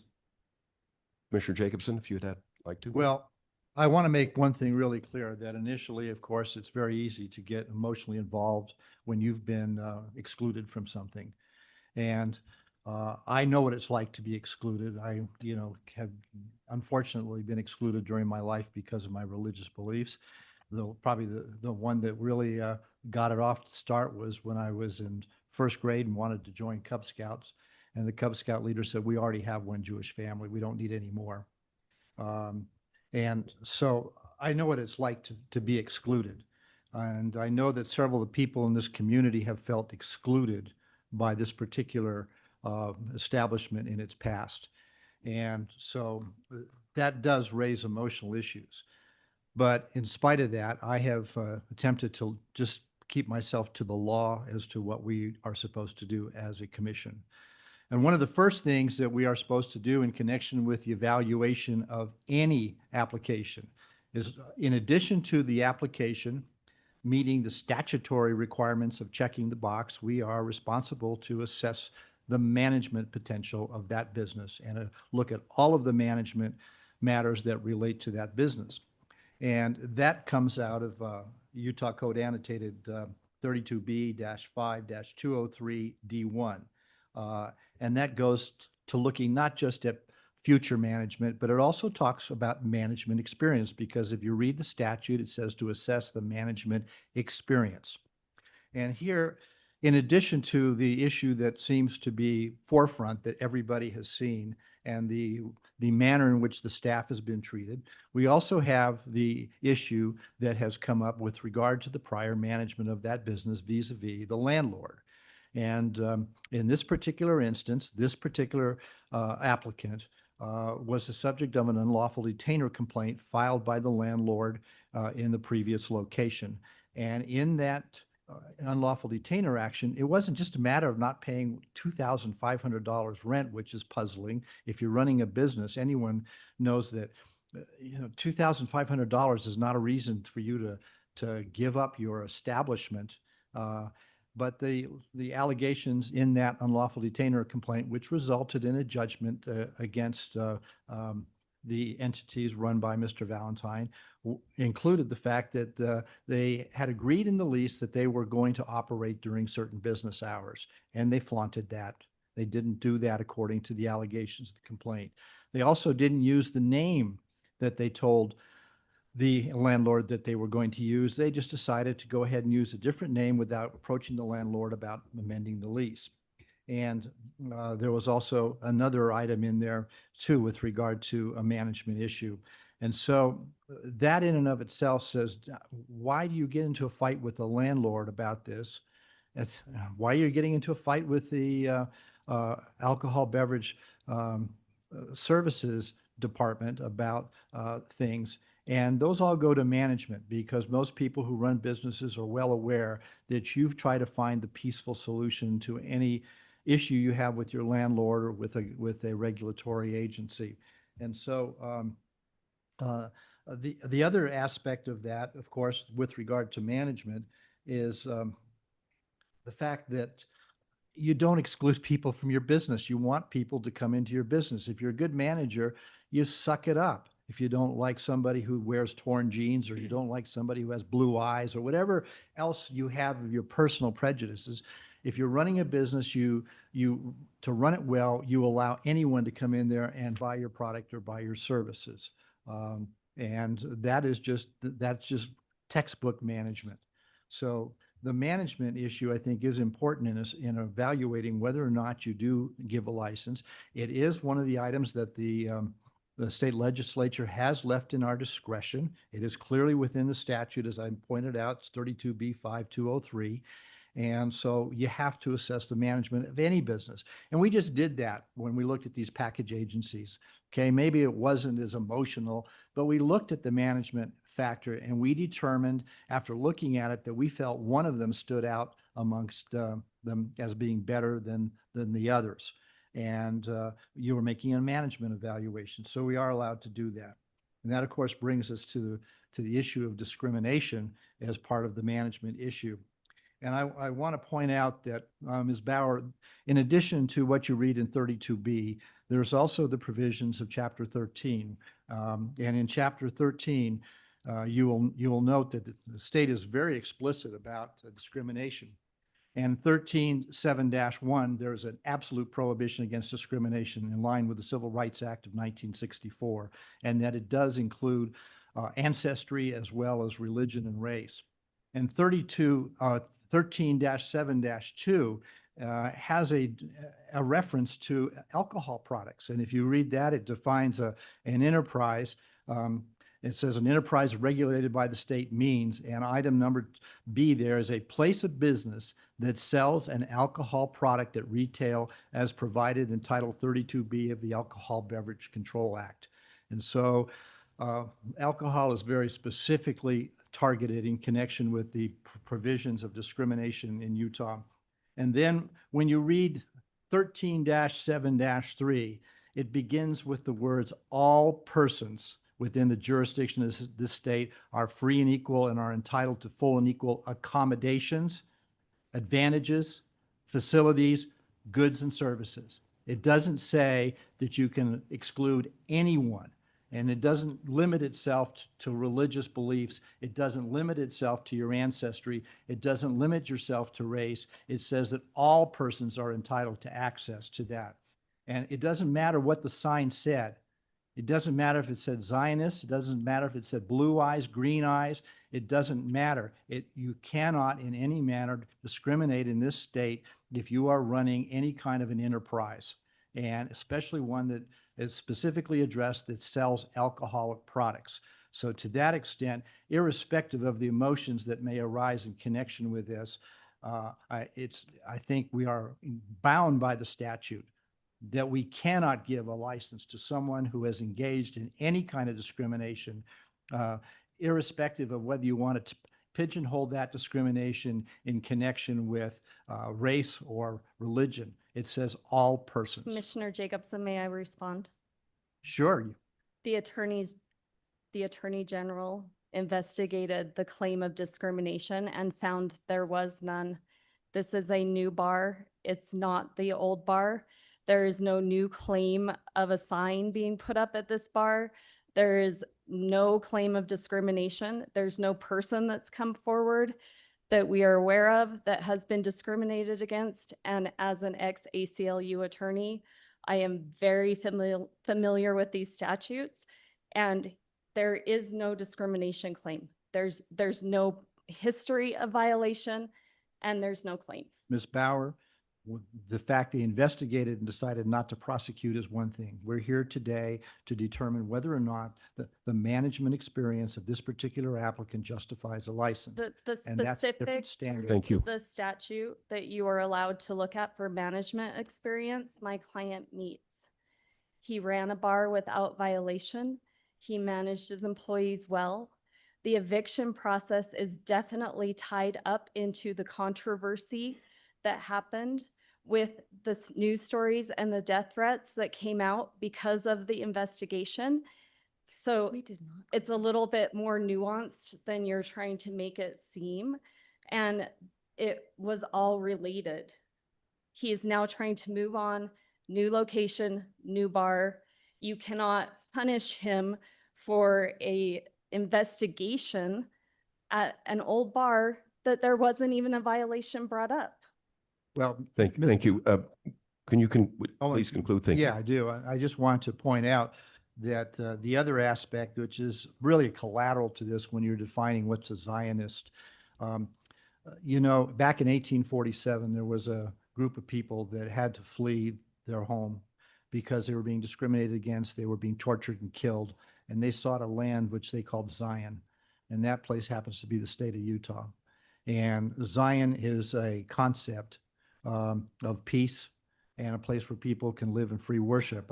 And I would point out to you that in several religions, including mine, when there's a reference to Zion, it's a reference to a place where you can worship and be free, and to be able to do that. And it is not necessarily tied to a political entity. And your client, unfortunately, in his posts and everything, goes always back to the religious aspect because he's asked to debate Rabbi Zippel and Rabbi Specter, and not the Consul General of the State of Israel or anybody who's involved as a political figure. And I And so- don't think his political speech and his political beliefs, again, have any bearing on the ability of the It commission doesn't. to approve. It doesn't, except the fact, I want to just clear that up and point out to you finally, the last thing I want to point out. Yeah, to please you conclude. is that the statutes that deal with discrimination, since they relate back to 32B, it doesn't make the decision about management experience and the experience, the way that we have to evaluate things as solely something that if you fill out the application, you automatically get something. There is a discretion left in management, and there is a state law that does require you to do that, to serve all people. And if you don't do that, you've been in violation of the state law, and you've now got to prove to people that in the future, you've changed your ways, and no matter who walks into your establishment, you will serve them. And we haven't seen that. Thank you, Commissioner Jacob. Other I'd like to commissioners? respond to Commissioner real quick, just because there was a lot of information there. I'm going to give you 1 minute. All right. So first of all, Zionism is a political ideology. It's not a religion. It's not ancestry. We didn't ban anyone from Israel. We banned a political ideology. Mr. McHenry from the Attorney General's office could probably comment on this. There wasn't just no charges filed. There was no evidence of discrimination found from the Attorney General and the Justice Department. So there was no discrimination. In terms of the management, the Gateway Investor properties, I have a long-standing thing with them. They violated our letter of intent. They violated the lease contract in my terms even before March of last year. I have a huge lawsuit against them. I'm literally appealing the eviction right now in the appellate court.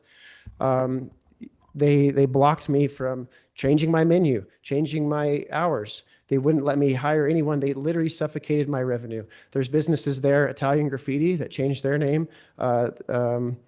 Another Scottish bar there that changed their name. They discriminated against me specifically. And their eviction process got worse after March, when the same people, Zippel and all these other people who made fake complaints about us to you guys and to Vestar in attempt to destroy our business. This is what Canary Mission does. They go after people that are speaking out against human rights, and they try to destroy them financially. Thank you very much. Other commissioners, please, comments? Commissioner Orton?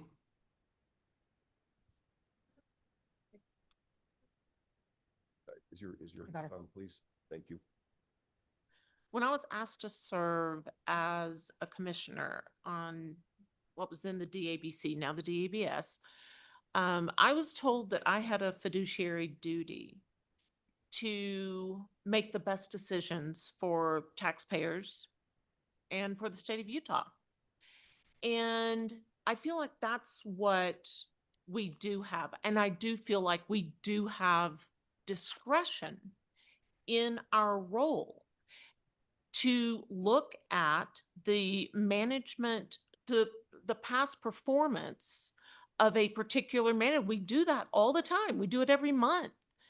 And we have denied licenses based on our concerns about a particular applicant's managerial history. And if I were an investor and you came to me and you asked me, would you invest in my company? Which is what you're asking each of us as commissioners to do. I would have to respectfully decline. I am just not convinced that our investment in your license, your business, is a good business proposition right now. And so for that reason, right now, I am a no. Well, I'd like to respond to Commissioner that too. Terrazon. You'll have an opportunity. Commissioner Terrazon. Thank you. So much to address here. I think first and foremost, I do want to say, as the only woman of color here on this commission and someone who has worked really well with the staff, and if something had risen to the level of the discrimination of your application, I guarantee you that, and I've called out other things before, and everyone here knows that I would have raised a concern for me and I would have addressed it. And so as far as everything that I've been presented, that I've seen, everything has been in accordance with how we treat every other applicant that has come our way. That being said, I do agree with, as Director Clayson mentioned, when we have claims that come to the commission or anything else, we do go back to our legal experts and we defer to them, and so especially when it comes to the law. And so for that reason, I am really relying on the information from the Attorney General, who said that there wasn't any claims of discrimination. I will say that when I go to, as a woman of color, when I go to a bar that has a Confederate flag, I'm not comfortable and I don't want to be there, right? I can say that's discrimination to have that flag there, but it's my choice to go there or not, and the Attorney General has not shut down those places.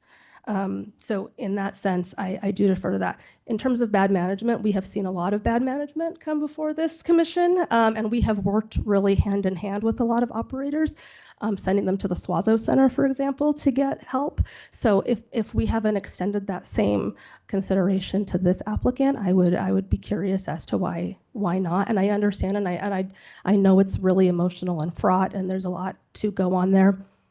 With my legal background, I feel the same way, Tom, and I'm not taking that away from you, because I understand if it was a Latino organization, I'm sure I would have a lot of feelings about that too. However, I have seen a lot of issues that have come up with Latino applicants in the past. So that's just my 2 cents about that. And just if the statute says they've reached the requirements, if the Attorney General has said that there is no case of discrimination. I'm not a private investigator to suss out those claims, and I haven't been asked to do that, nor have I been trained specifically to do that. And so I'm not comfortable to bring up those claims that the Attorney General of the state has told us we can't consider, or we shouldn't. Thank you. Sure. Commissioner Tui? Thank you. First of all, I want to commend counsel here. You've got a really tough job. I think you're doing a huge service to your client in being here and being respectful and presenting legal arguments. I really appreciate that. You know, I've got to be just honest here. I'm really scared to say anything on the record. I feel like you have personally maligned me and put my family in danger. And I'm scared to say anything. Council knows that I have asked, as I did in our last commission meeting, for a specific look at the law. And the reason was because your application almost quoted the statute that I was referencing. And I don't feel like that was on accident, which is why we had to look into it and point it out and get it out of the way. We've looked at it. I came into the meeting prepared today to vote yes, because I agree with council's presentation that our powers in 32B 5-201 are limited, and we do not have any discretion to deny a license. I think I also agree with what Commissioner Orton was saying, that when I was appointed to the commission, and we have been through so many difficult application processes, and you have not been treated any differently. We've had a lot of really difficult applications processes for proximity, for managerial experience, for so many different things. Oftentimes it has stretched out months. And so this is not the first time we've dealt with this sort of a process. We used to have different discretion. We used to have more authority as a commission, and the legislature has stripped us of that authority. I also agree that I don't know that this is the best use of a license for the state, because I just have a feeling that you're going to be back. And I have nothing to base that on other than our past experience. And as a licensee, we are allowed to consider your past managerial experience. And so that's all we have to go on. I think, you know, I wanted to say this before we go to public comment, because I do think our hands are tied. And so I will be a yes. But I also feel personally that you've made it so hard to get to that point. It was a yes, and then it was like, oh, wait a second, I don't know about this. It's been it's been a really difficult decision for me personally. It would be nice if you could like show a little bit of respect to the commission. My name is Commissioner Tui in this room. This is Chair Handy. This is Director Clayson. We get paid nothing, almost nothing, to do this job. We take time away from our families, from our business, to be here to serve the state of Utah. This is not fun. I don't like this. I do want to quit. I do want to resign, because this is so difficult. And is it worth it? I don't know. I just fall back on doing my service to the state of Utah and being here to do what I was asked to do. And it is not easy. And I am ashamed of your comments that make it so de minimis to be in this seat right now. Thank you, Commissioner Tui. Good. I think I know you two could take another hour. Just take 2 minutes. There's a lot Take about me that take 1 minute. That's not accurate. Take 1 minute, and then we're going to have some public comment. All right. Well, so do you know why we banned Zionists? I ran for mayor of Salt Lake City. I got very close with Palestinian community, the Arab community, the Muslim community. I and others helped write the ceasefire resolution that we took to Salt Lake City to pass that resolution. Just a basic resolution acknowledging genocide going on in Palestine, to make our Muslim, Arab, and Palestinian people in Utah feel safe. You know what happened? Zippel and others came to that meeting, they butchered our resolution, and they had hate speech going on in that meeting. They talked about making fun of kefiyas. They called us all a pro-terror mob. So after that, I was worried about the safety of our bar. I have Muslim patrons. I have Palestinian Arab patrons that come to our bar. Our bar and our company has already been a safe place for trans, queer, for people of color. We are a safe space. So I have a big problem with Zionists coming to our bar, coming to our spaces that are supposed to be safe for everyone, saying there's no genocide going on when my friend from Gaza has had his uncle, his aunts, his cousins all murdered. You know, and in terms of real quick on management, you know, my companies are successful. I have 0 violations. I've never had a violation. We're probably the strictest bar in Utah because I run it very strict because I know the tabs and the state want to take my license away from me. We are very, very strict. My goal here is to get the bar open, hire my manager who has a decade of experience so I can go make cider and be the head cider maker of that I have 20 years experience with. You know, to say that I haven't had managerial experience or say my company isn't successful is actually a joke because it is successful.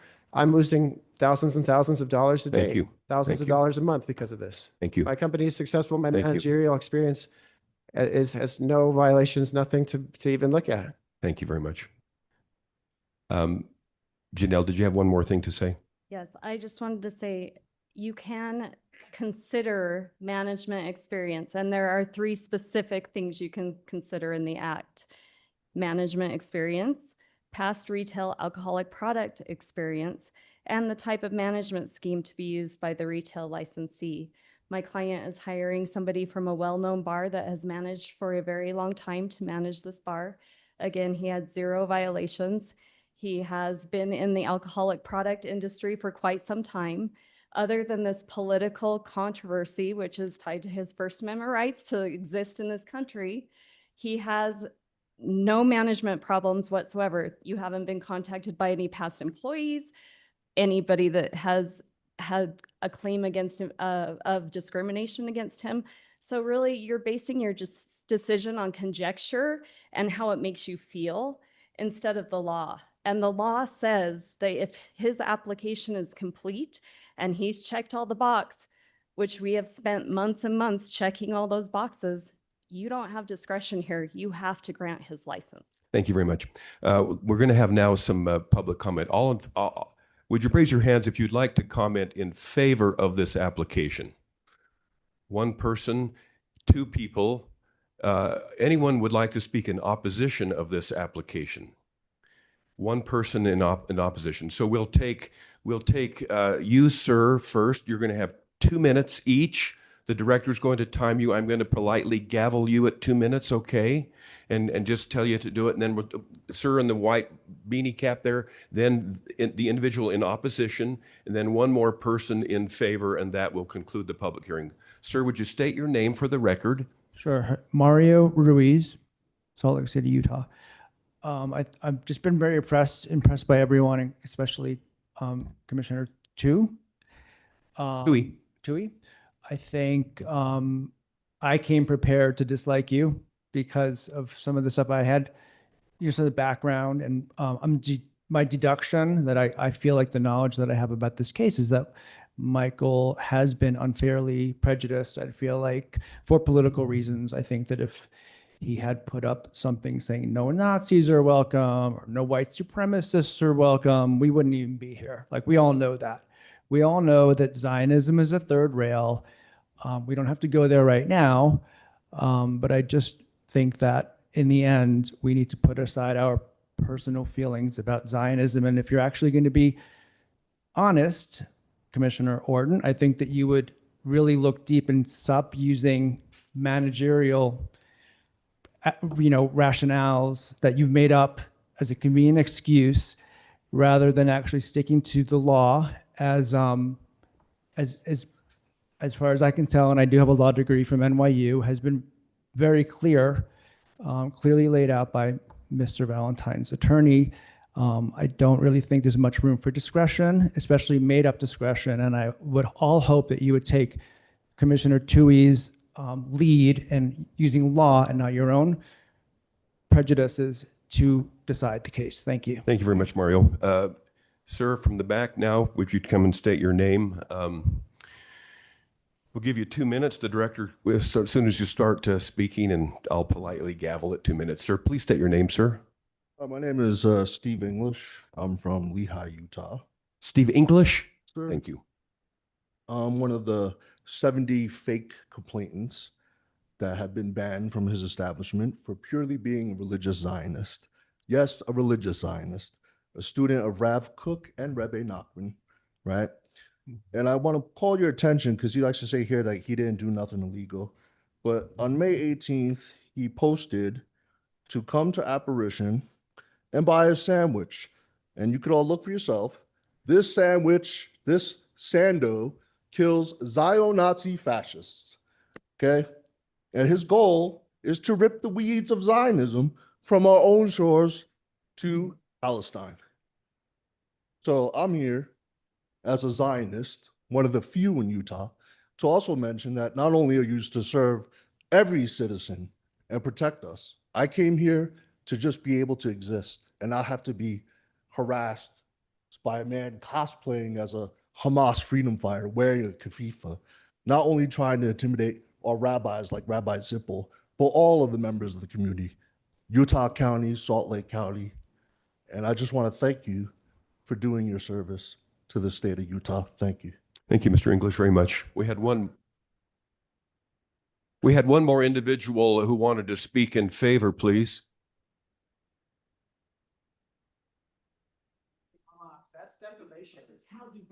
You'll have to take that up with him, please.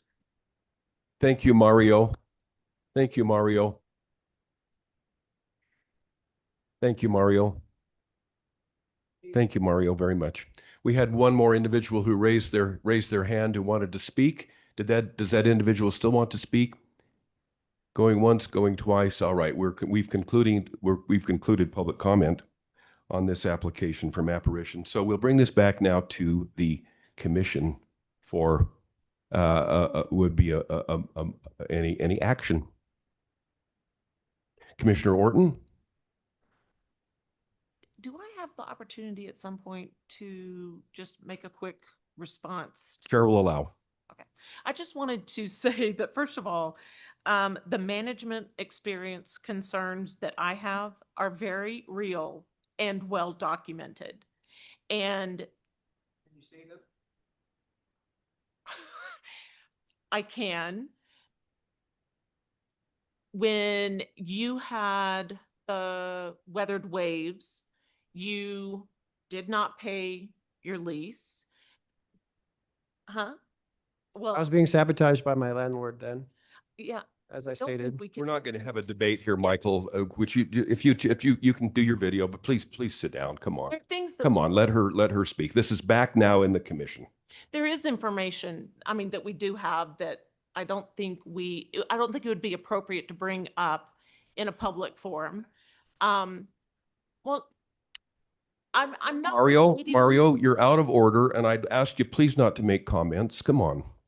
I'm just saying that for me, and I am one commissioner, I feel like I have a fiduciary duty to look at an applicant as a whole. And I currently, I will say, until yesterday, I was a yes. Things have happened over the last 24 hours that made me very concerned that this applicant is not going to fit and I do have the discretion available to me to be able to make my own decisions about whether someone is a good investment for the taxpayers of Utah. And right now, I remain unconvinced, and that's all. Thanks. Thank you, Commissioner Orton. Other commissioners? Any?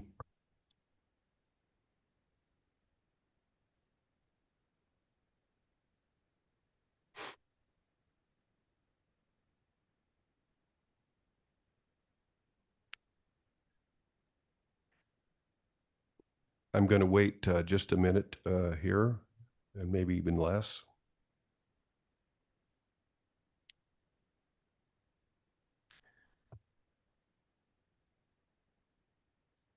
We have no motion on the floor. We're going to move on to the next agenda item. We do have a motion second. Remind me that it was Commissioner Tui? All right. Well, it was so long ago, I'd forgotten about that, and I apologize. We do have a motion on the floor. All right. We're going to be ready to call for a vote on this application from Apparition for a license. And Vicki, I'd like to have you do a roll call vote. Commissioner Owens, Commissioner Orton, Vice Chair Terrazon, Commissioner Tui. Did I hear you vote? Oh, pardon me. I want to say my vote is yes, a reluctant yes, and I want to personally apologize to Commissioner Jacobson. Commissioner Jacobson, Chair Handy. No. We have 3 noes and 3 yeas. 3 yeses and 3 nays means that the motion has failed.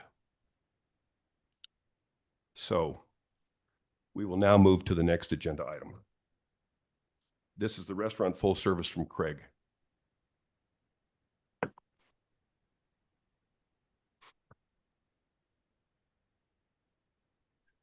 Thank you, Chair Handy. Good afternoon, Commissioners.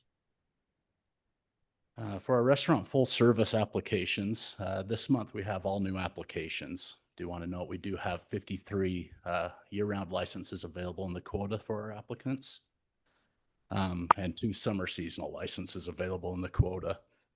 I do want to note number 1, Sapa Sushi Bar and Grill, our first applicant. That application is complete. They do meet the statutory requirements for their license. The rest of the items 2 through 13, these are all conditional applicants. They do meet the statutory requirements for a conditional license. Number 2, Braza Grill in Lehigh. That is conditional, and I do want to note that they will be surrendering their limited service license upon approval. Number 3, we do have Sinaloa Downtown, SLC, in Salt Lake. That one is conditional. They do have a violation history. This occurred in July of 2023 and was adjudicated in January of 24.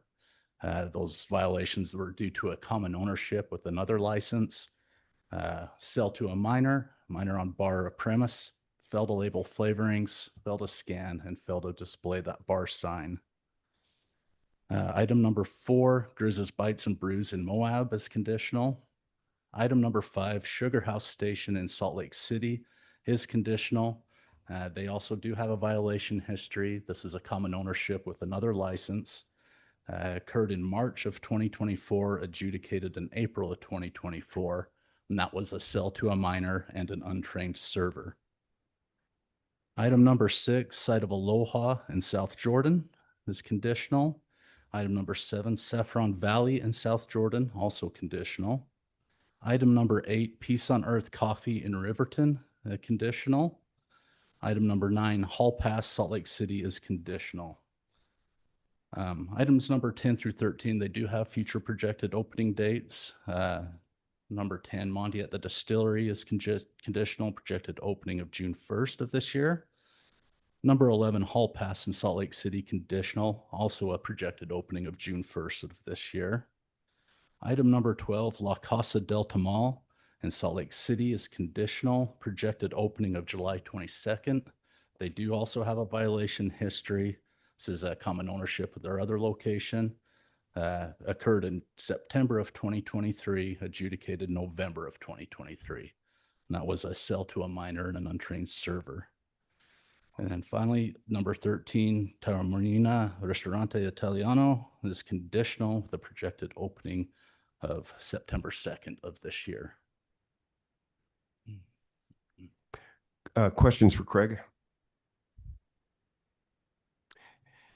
Seeing none, I will note that Commissioner Terrazon will recuse herself again, but I believe that we have enough commissioners that let just sit tight and look for a motion, first of all, for the, let's see, we need the full service restaurant licenses, a motion to approve those, please. Chair, I'll second. Okay, thank you very much. All in favor of this motion to approve the full service restaurant licenses for all other applicants, say aye. Aye. Aye, noting that Commissioner Terrazon has recused herself. And now we need another motion to approve the full service restaurant licenses for all other applicants. And Commissioner Orton, please. And Commissioner Jacobson, a second. We'll take that. All in favor of this motion, say aye. Aye. And any opposed? That passes as well, noting Commissioner Terrazon's recusing herself. Okay. We are now at number 14, comments from commissioners. Anything else to add? We had indicated that this would be normally the time that we would, and we decided. No, not anything. Does anyone on any other item wish to address the commission? We're at adjournment time. Please, would you, pardon me? Please, I think have we missed something on the agenda that I've missed?